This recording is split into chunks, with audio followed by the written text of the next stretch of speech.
Okay, so one of the biggest things that makes wrestling appealing to me is the silliness factor. The stipulations, the what kind of match do you say we're having? Yeah, we're checking out a list of the most insane wrestling matches today. If you'd like to check out the original creator of the content / the video without me reacting and pausing every few moments, click the top link in the description. Show them some love.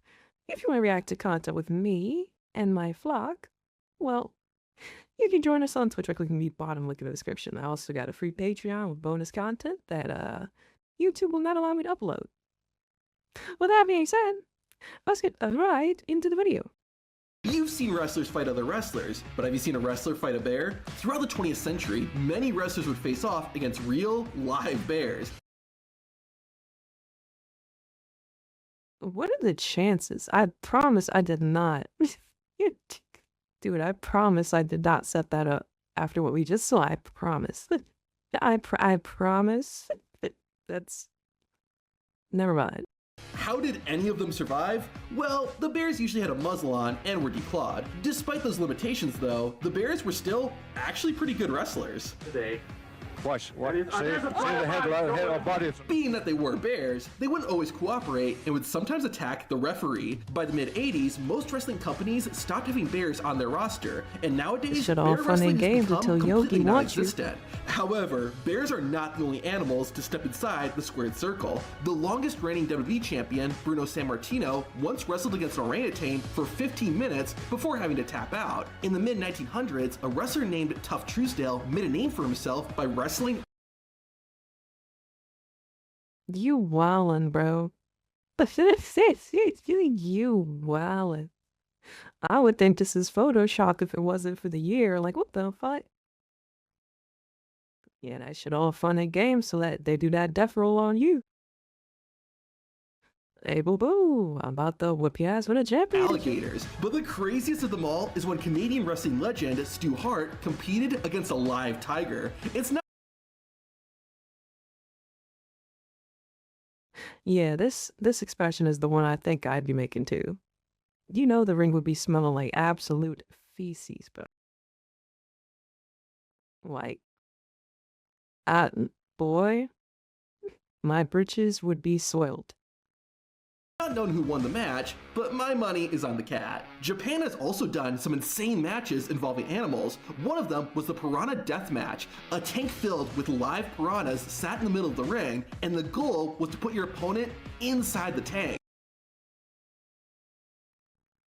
Now who the fuck did that? Why the piranha water just dirty as shit? What's going on? Just to remind you, piranhas can bite through steel. So... Oh, hell nah. Oh, hell nah. How did this match end? Well, here's how.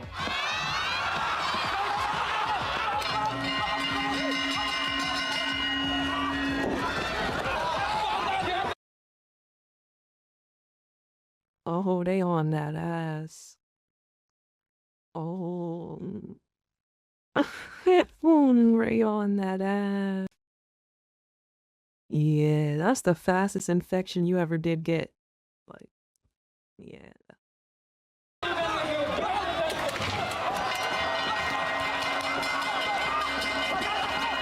Got any eaters in the chat? Any eaters? Oh, what the, whoa, did they? Bro took that shit personally. Did you see the chair? That's why he slammed the fucking chair on bro head.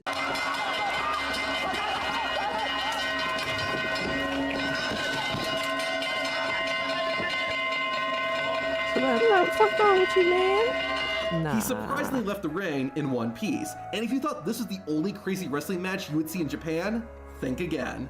If piranhas weren't dangerous enough, there was also a scorpion death match. Literally, the first person to put their opponent in a tank filled with scorpions for 10 seconds won. And if that didn't seem painful enough, there was also cacti in the ring that could be used as a weapon.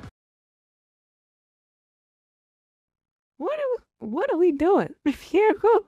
Y'all could just go to the desert and fight if we do with scorpions and cactuses. Why we bringing that shit to Japan? What? Bro said you gotta be down for 10 seconds. What? I really gotta lay down for 10 seconds with the scorpions? Just, oh. Oh no.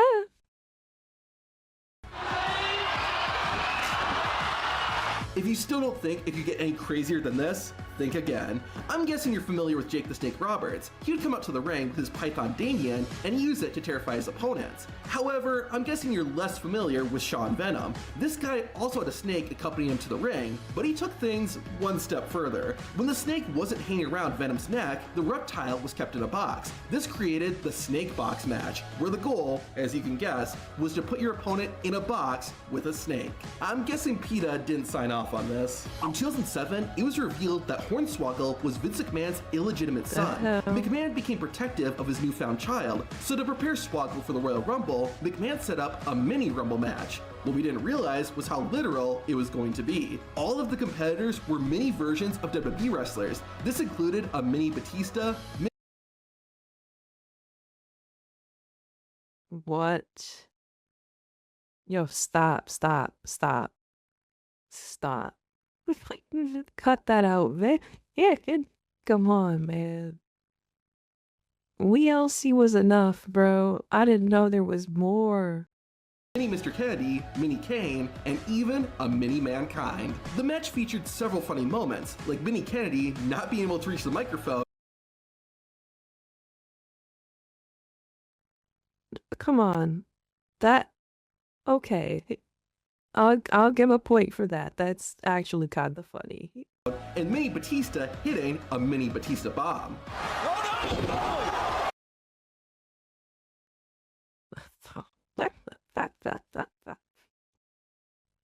You guys know those, I don't know what you call them.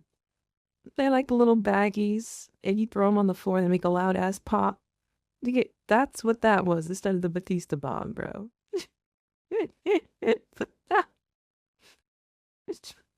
That was not a bomb.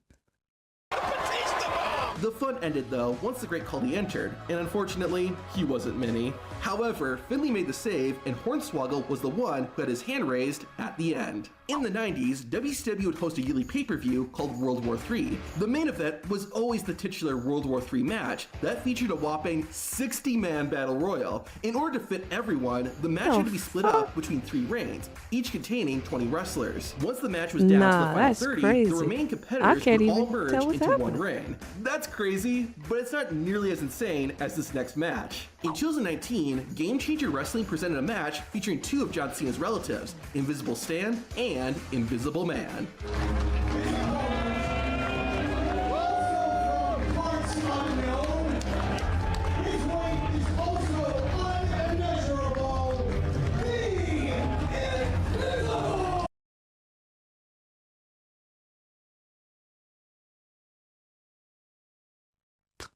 Alright, y'all, I'll see myself out.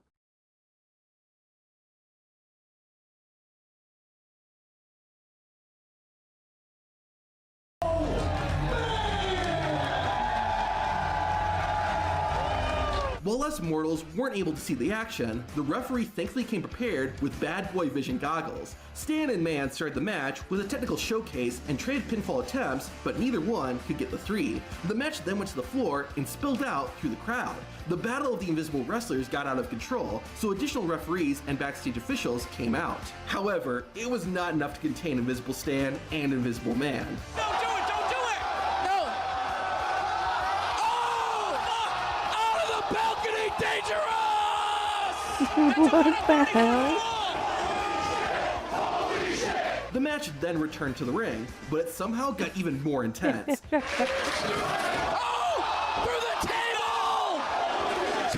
Nah, wait.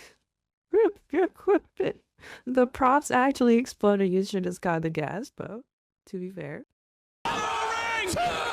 He got him! Now, in case you left your goggles at home, the ring announcer was kind enough to tell us who won. Winner of the match is the Invisible Man! Seeing a wrestler go through a small pile of thumbtacks looks extremely painful. Now imagine going through 50,000 of them. The company Beyond Wrestling hosted Bro, a that shit like 50,000 glitter. Thumbtack Like, match. that's too much. And don't worry, both wrestlers fell on them a lot.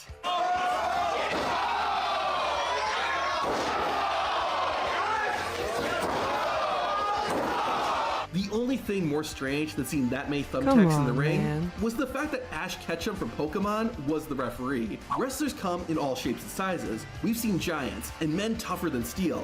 Heck, we've seen grandpas wrestle. However, I doubt you've seen this. In 2011, Kenny Omega traveled to Japan to take on the opponent of a lifetime, a 9-year-old girl. Don't let her size fool you. She packs a punch. I got this on Patreon. Even though his opponent was a child, Kenny Omega did not hold anything back.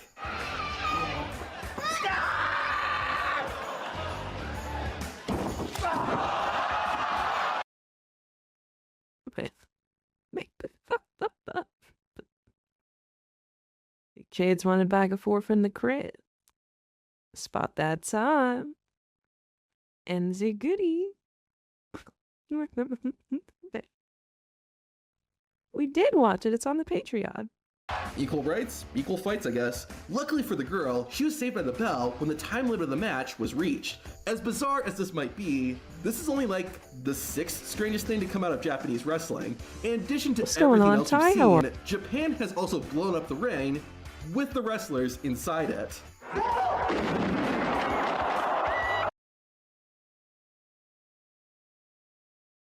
Yo? AEW? Yo? What the fuck? Joe, are they good at? I am extremely stressed out, but I'm hanging in there. With the wrestlers inside it. In Japan, a unique match stipulation exists called the Exploding Barbed Wire Death Match. First, instead of regular wrestling ring ropes, the ropes are replaced with barbed wire. Because that clearly isn't dangerous enough, the ropes also explode when hit. Besides those small differences, the match is won just like usual by either pinning or submitting your opponent. But while the match is going on, there's a timer, and once it counts down, well, you know what happens. Once COVID struck the world and everyone had to socially distance, it made wrestling basically impossible. However, Game Changer Wrestling found a creative way around that. The company held the first ever social distancing rules match. Both wrestlers had to stay 6 feet apart from each other at all times. What's most shocking though is that it actually worked. Big rear back. Oh, big punch. The referee even came. Yo, they're too creative. GCW's kinda peak. They're kinda peak. They're way too creative, man. Paired with hand sanitizer to ensure a 99.9% germ-free match. But the best part came at the end. What is Janela doing? Oh, tackle! Oh, through the door! This next match gives a whole new meaning to the phrase, high risk. In an effort to create a spectacle, several wrestling companies held scaffolding matches. As you would assume, these matches had a scaffolding structure set up either above the ring or nearby, with the goal being to throw your opponent off it. With a match like this, it's not surprising that several wrestlers have gotten seriously injured. Wrestling manager Jim Cornette infamously broke a leg during one such match in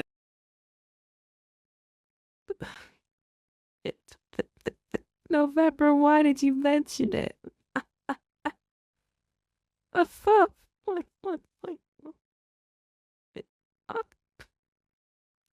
Oh, corny. Oh, the bouts. Oh, the fact that he had to register that fucking day, we're like, whoa, what the fuck was that? Injured. Wrestling manager Jim Cornette infamously broke a leg during one such match in 1986. Years later, in ECW, New Jack fought Vic Grimes in a scaffolding match. However, due to a miscommunication, Grimes landed on New Jack's head, which caused brain damage and made Jack permanently blind in his right eye. After 6 months of recovery, New Jack and Vic Grimes fought again in another scaffolding match. If you're surprised that New Jack agreed to compete in this type of match again, then you've never met New Jack. Once the two wrestlers got on top of the scaffolding, New Jack used a real taser to shock Vic Grimes. Jack then threw his opponent off the scaffolding with the intent of killing him.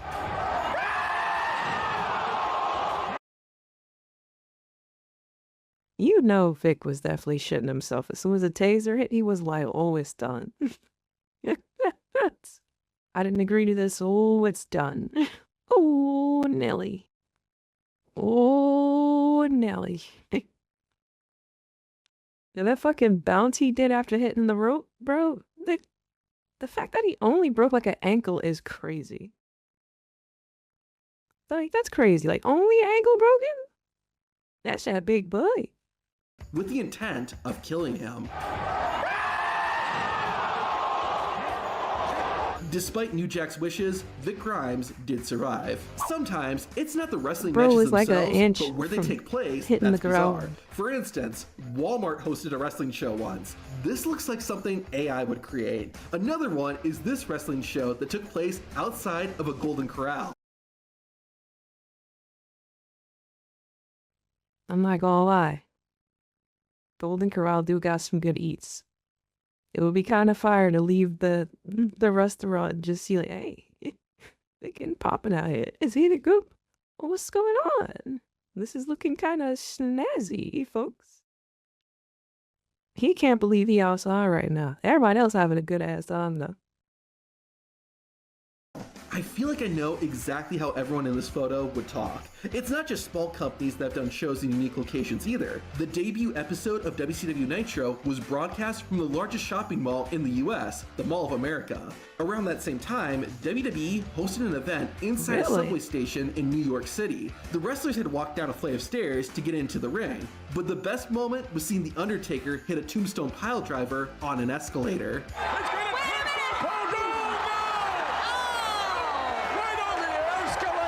That's impressive. But have you ever seen a wrestling ring on water? Well, once again, Japan managed to do the impossible. What the hell? company FMW actually put a wrestling ring in the middle of a pool. Wrestlers made their entrances on boats, and of course, someone got thrown into the water. The truly amazing thing, though, is that instead of the ring exploding, the water exploded. What do you mean? Yo, woof, woof, woof. How do we even explain that?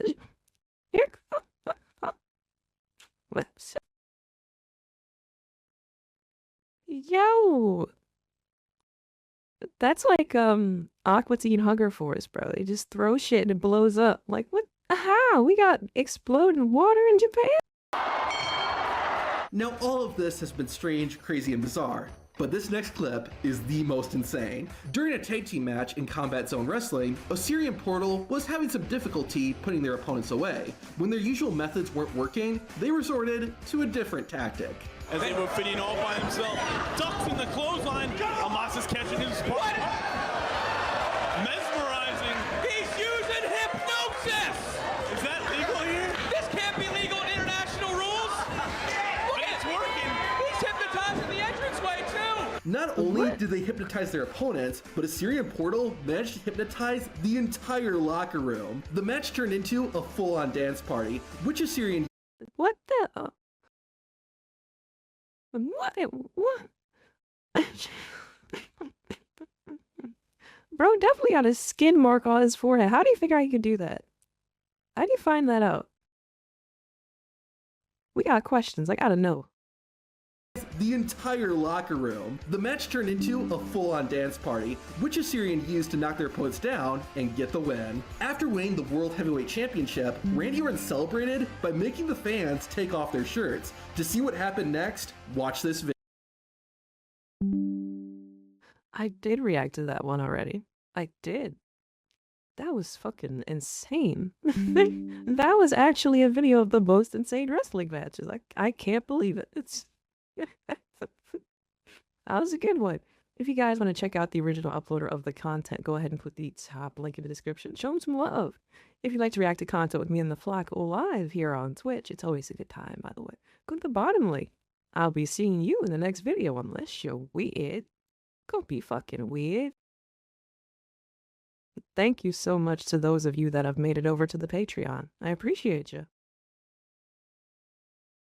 I'm still hungry.